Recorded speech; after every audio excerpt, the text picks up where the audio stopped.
Hi, today we're going to review Vodafone's organizational structure. First, start with our mission statement and the strategy pursued. Always easiest is our key component. Mobile technology is becoming more and more significant as people are getting in touch with others all the time, and mobile productions and services are making it faster and easier.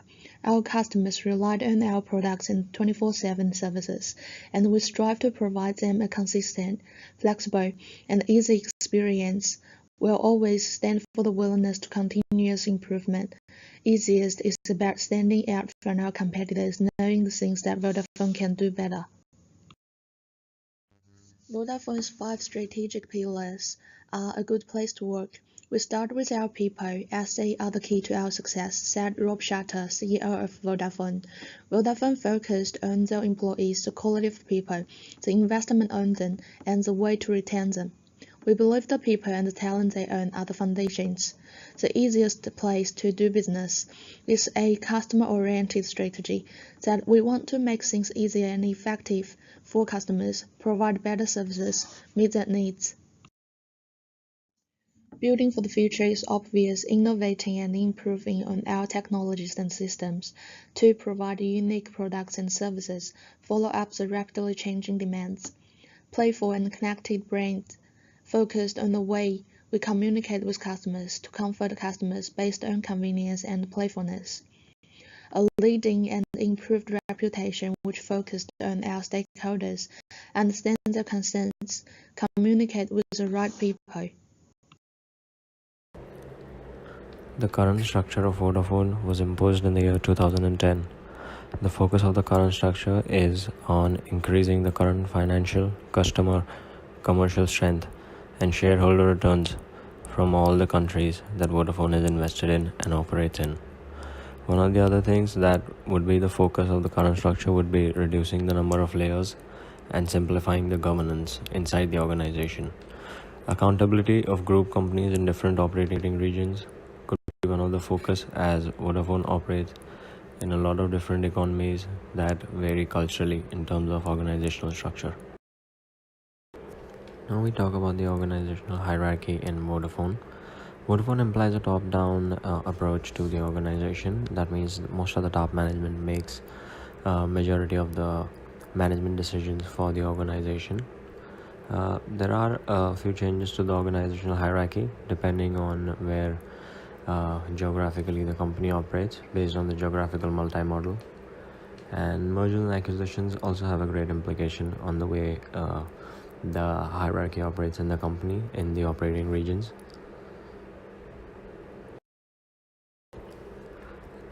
As we know, Vodafone operates in the IT industry, in the IT sector, and hence the departments that are there are interrelated to each other, geographically aligned, and that is one of the reasons why there are a lot of clashes that happen between companies like Vodafone and companies that it has had mergers with in the past.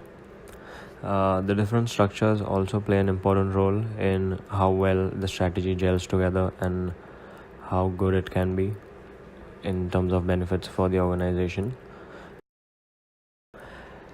Here we talk about the level of uncertainty using the pestle model and about the political implications. So one of the implications would be the level of corruption in the tech sector in the different countries that Vodafone operates in. The legal framework, the different contracts that are in place.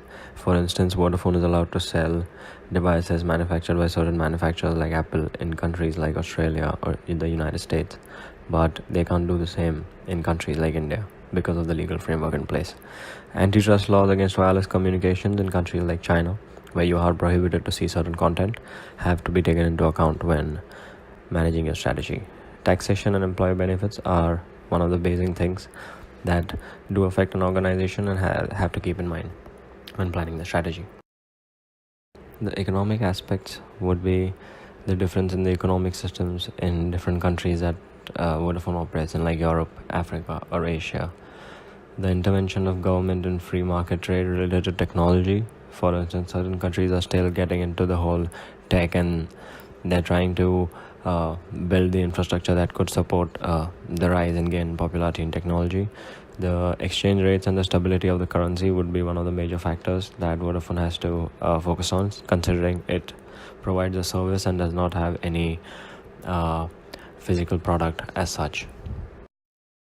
Social implications would include the demographics, the skill level of the population, how fast they do get used to new technologies if they are introduced, the structure, the power hierarchy in the industry, the difference in the power distance in the country. If you take into Hofstade's cultural model into account, you can see the difference in gender roles, social conventions, the leisure interests, etc., that do play an important role. Advancements in technology also do have had a huge impact on the strategy that an organization devises and how it mitigates risks. In today's world, solely depends on technology, and above here I outline some of the examples that could affect.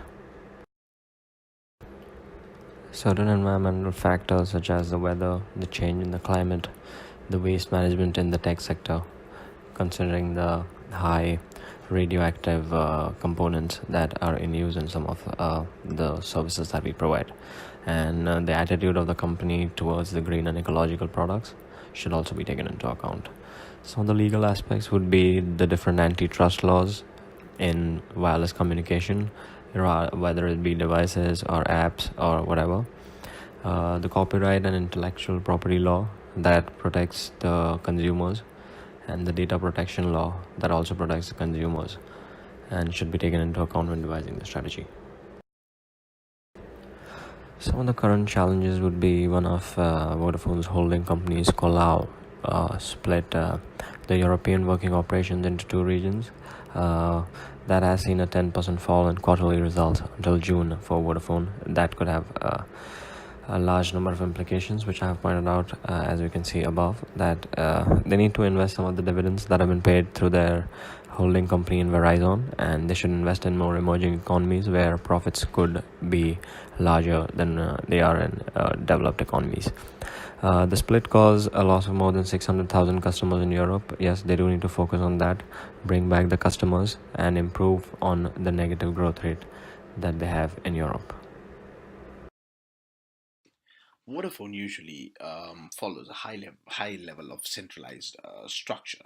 As a matter of fact, they do have decentralized structures as well in certain regions, but most of the time, the Vodafone board remains as the ultimate decision maker. If you take a look at the diagram in front of you, you could see it's a top-down structure. The CEO is at the top, and then comes the country managers, and then from there onwards are the departments.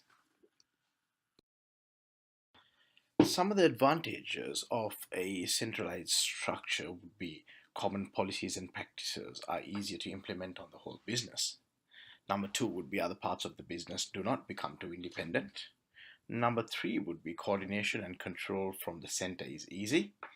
And the fourth one would be decision making will be firm and no complications since it's coming from the top. If you look at the disadvantages of a centralized structure, so there are extra layers of hierarchy, which often causes bureaucracy, and customer needs are looked upon by inexperienced local and junior managers. The lack of authority down the hierarchy may reduce manager motivation, and customer service will miss the service of speed and local decision making. Looking at the appropriate fit for the organization, I believe Vodafone has different structures for different regions, as mentioned above. Some are centralized and some are decentralized. It usually follows a top down structure, which I believe is not appropriate for an organization this large. And also, some departments are interrelated but not geographically aligned, which can cause a cultural misfit. The external environment also plays a vital part in achieving organizational fit as well. The political, legal, economical, sociological, technological, and environmental factors of the environment, of the external environment, all have an effect on the organization's operations. It has an effect on their day to day operations, in addition to an effect on their revenue too. Looking at some of the recommendations in order to achieve fit for the organization, I believe it is, since this is a customer oriented business, therefore decentralized structure needs to be implemented to make faster and efficient decisions, and the culture of the company needs to be communicated effectively to achieve a cultural fit. The next recommendation would be to have joint ventures with research centers such as the Cancer Research and other independent associations to join knowledge for research and development in safer handsets. Vodafone uses part of its resources for the Vodafone Foundation. Therefore, a proportion can be used in such research joint ventures as it enhances brand image too.